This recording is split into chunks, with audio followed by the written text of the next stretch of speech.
SVP gegen Lehrling. SVP-Politiker disst integrierte Lehrling. Jetzt bin ich gespannt, was da kommt. Ich habe absolut keinen Plan, um was das geht. Aber es hat anscheinend ein nices Video. Wenn irgendjemand an die Toren-Chat reinschreibt, dann sind wir lost. Dylan Floyd von der Schweiz mit einem neuen Video. Let's go. Jetzt schreiben alle Auditoren-Chat.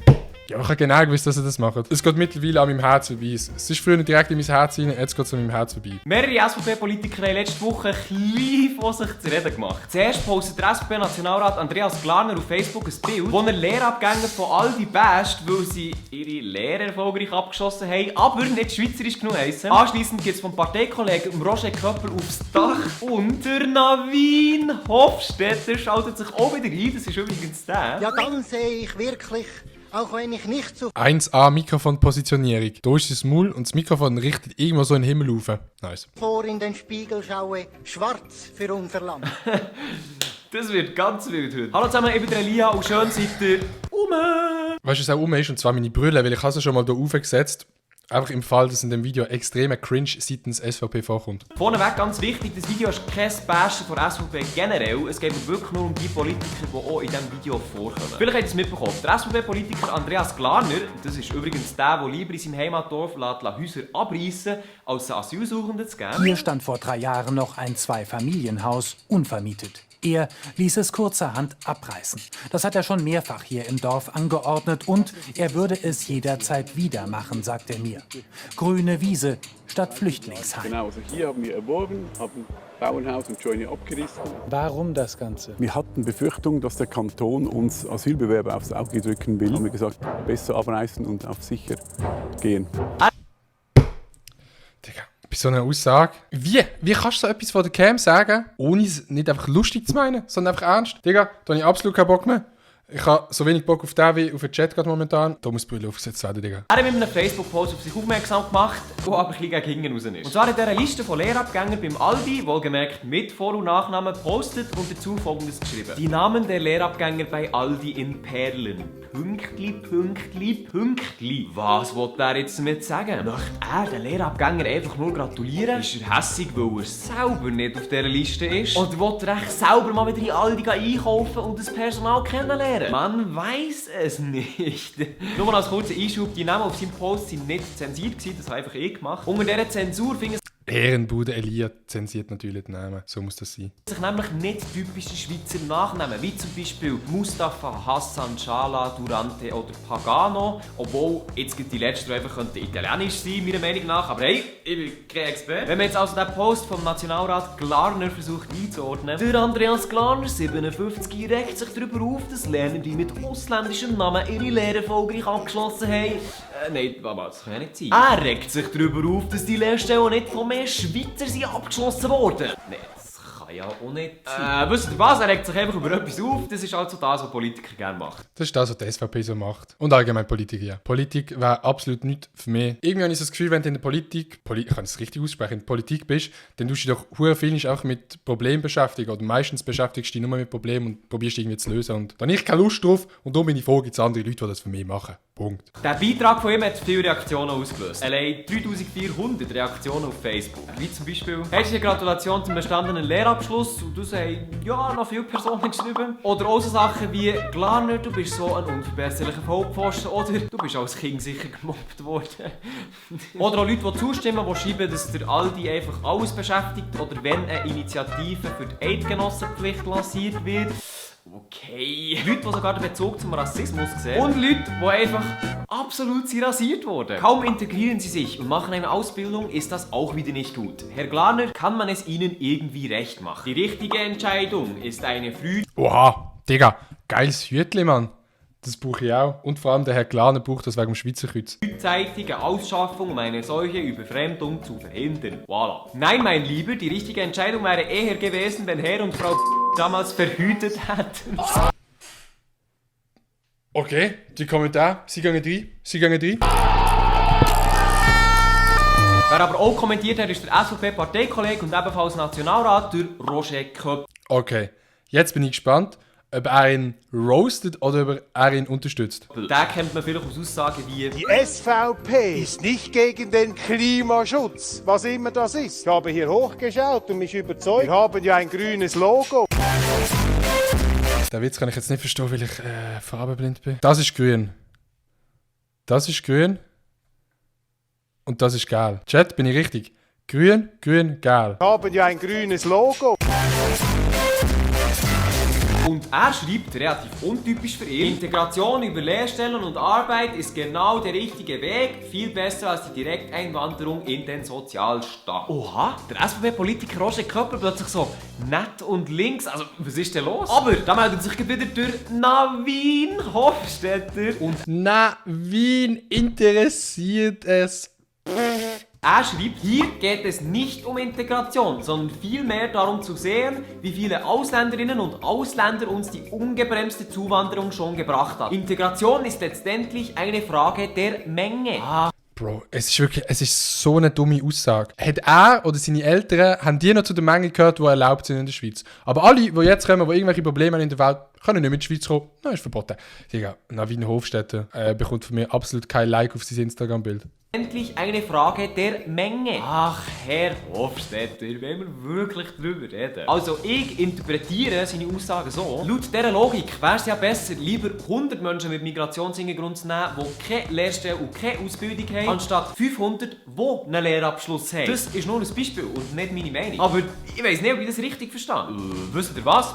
Wir fragen ihn doch einfach jetzt selber. Grüß dich, Herr Hofstetter. Merci vielmals. Okay. Jetzt kommt das Interview. Er hat ein Interview gemacht mit dem Herr Hofstetter. Ich ziehe schon mal vorsorglich Brille an. Nehmt ihr euch Zeit für das Interview? Ja, Ich würde schon einfach gleich anfangen mit der ersten Frage, wenn es euch recht ist. danke. Bro, der Anfang schon absolut smooth gewesen. Ich habe den Kommentar geschrieben, das habe ich gelesen und dann habe ich mich gefragt, dass nach eurer Aussage wäre es besser, 100 Menschen mit Migrationshintergrund reinzulassen, die keine Ausbildung machen, also keine Lehre, als 500, die eine Lehre machen und sich durch das ja auch integrieren und auf eigenen finanziellen Beinen stehen. Nein, das war auch gar nicht die Aussage von dem Ganzen. Also, das spricht ja nichts dagegen. Wenn jetzt ein Ausländer oder jemand, der hierher kommt oder der einen Migrationshintergrund hat, eine Lehre zu machen.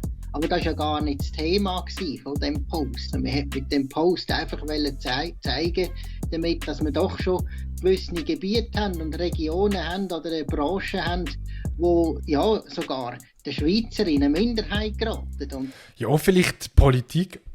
Nein, Spaß schon nicht, aber jetzt ist er ganz lieb. Er ist ganz lieb, der Navin. Ganz Liebe plötzlich. das zeigt ja eigentlich das aus. Was war denn euer Gefühl, wo ihr die Namensliste beim Herrn Glarner oder sogar selber in all die Zeitung, was war denn euer erstes Gefühl, wo ihr das gelesen habt? Auch genau das. Es ist schon verrückt. Es ist wahnsinnig. Oder? Man sieht es halt anhand von den Namen sehr wahrscheinlich alles entweder Einbürgerte sind oder alles Ausländer sind.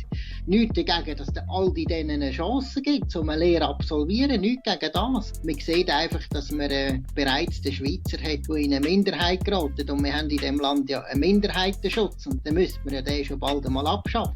Oder man müsste sich überlegen, muss man nicht bald die Schweizer, die in eine Minderheit geraten, muss man nicht die beschützen? Aber wenn wir jetzt den Aldi als Beispiel nehmen, wo man auswählen zwischen zwei Lehrlingen für einen Lehrposten, man hat hier einen Schweizer und vielleicht auch einen Schweizer mit Migrationshintergrund und dann stellt sich heraus, der mit Migrationshintergrund hat vielleicht die besseren Voraussetzungen. Würdet ihr nicht auch dem die Chance geben? Mal auf jeden Fall, ja. Also, aber ich kann mir einfach nicht vorstellen, dass dann gerade jetzt in diesem Job, ja, ich kann mir einfach nicht vorstellen, dass es keine Schweizer mehr gibt, die diesen Job auch gerne ausführen würden.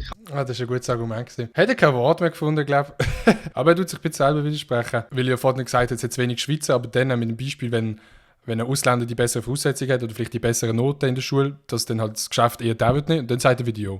Weil die Wirtschaft ist mir wahrscheinlich wichtig, aber es muss trotzdem für Schweizer haben. Ich kann mir nicht vorstellen, dass es keinen einzigen Schweizer gibt in diesem Alter, oder ja, zwischen 14 und 16, wo man sich für eine Berufswahl muss entscheiden muss. Kann man nicht vorstellen, dass es auch in dieser Region keinen einzigen Schweizer mehr gibt, der das gerne machen möchte. Meines Wissens nach habt doch ihr auch mal eine Lehre gemacht als Elektroinstallateur, ist das richtig? Ja, genau, ja. Ja. Wie hättet ihr euch gefühlt, wenn ihr da auf einer Liste wäret gekommen und dann hat das der Andreas Glarner abfotografiert und kritisiert, zum Beispiel euren Vornamen, Navin, dass der jetzt da steht und nicht ein anderer, eher typischer Schweizer Schweizer Namen. Wie hättet ihr euch da vielleicht gefühlt? Vielleicht Ja, bevor die Antwort kommt, ohne Scheiß, eine nice Frage von Elia. Der Elia hat sich vorbereitet. Gute Frage, gute Frage. wäre man im ersten Moment schon ein bisschen stutzig gewesen, als, wenn dann der Name dort drin ist. Aber der Name hat ja nicht in erster Linie den Glarner verbreitet, sondern es war in der Zeitung gewesen. Und ich glaube, früher ist das schon gar nicht so. Ja, aber es geht gar nicht um, wer es verbreitet hat, sondern dass er es abgeviertelt hat und seinen Kommentar dazu gegeben hat. Das ist doch egal, ob die Zeitung die Namen rausgibt, weil die Zeitung ist stolz auf ihre Lehrlinge. Gang und gäbe gewesen, dass man dann auch ganze Namenslisten veröffentlichen, wenn man die Lehre absolviert hat.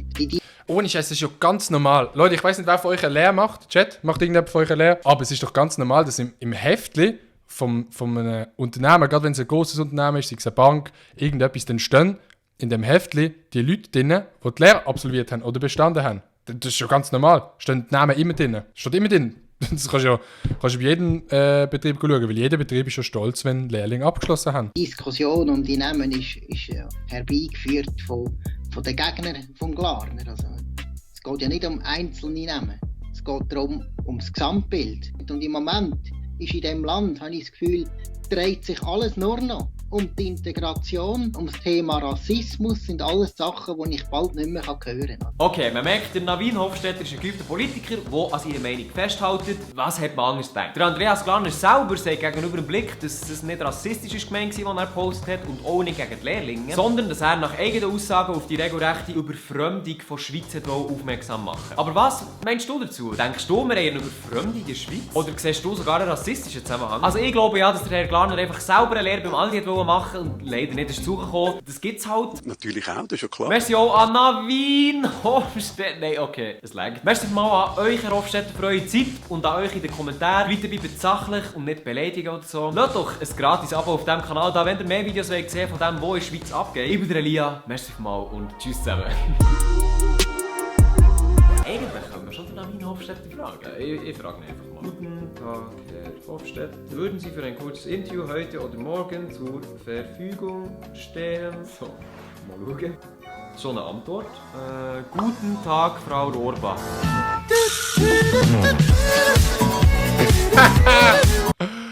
Oh Mann. Sehr, sehr nice Video gesehen von Elia. Ich finde die Videos wirklich nice. Ist vielleicht nicht so etwas, was vielleicht mega viel interessiert. Oder Leute, die sich halt nicht für Politik interessieren, schauen das wahrscheinlich auch nicht. Aber ist eigentlich ein spannendes Thema gesehen. Geht ein bisschen in die Kommentare mitdiskutieren. Like ist da. My heart just got stuck